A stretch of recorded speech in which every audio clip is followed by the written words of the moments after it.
Mina olen Kadri Uustal, mina töötan Euroopa Komisjonis juba peaaegu 13 aastat. Mul on oluline, et see, mida ma teen, oleks mõtestatud töö ja oleks oluline.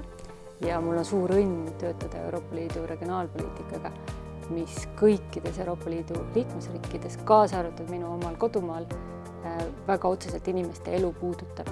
Ja meil on nii palju projekte, mis kõike paremaks teeb. Puhas vesi Eestis, koolimajad, teed, lennujaam, teadusrahastamine, väga suur osa sellest on tulnud Euroopa Liidust ja ma tunnen, et see on minu suur õnn, et ma olen kogu elu saanud selles valdkonnas tööd teha. Meie osakonnas, ma ütleks, on erand, et meie ühisjoon on kõigepealt hea huumorimeel ja teiseks see, et me tahame kõik ja igaüks oma panuse anda sellesse, et Euroopa Liit oleks tugev.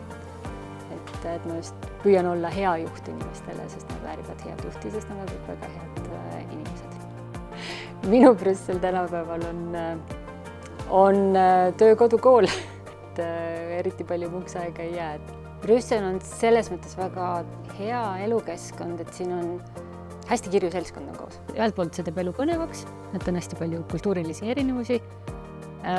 Teiselt poolt tuleb sellega alati kaasa ka suurem tolerants, nii et inimesed julgevad olla need, kes nad on ja tunnevad ennast turvaliselt ja mulle see Brüsseli juures väga meeldib.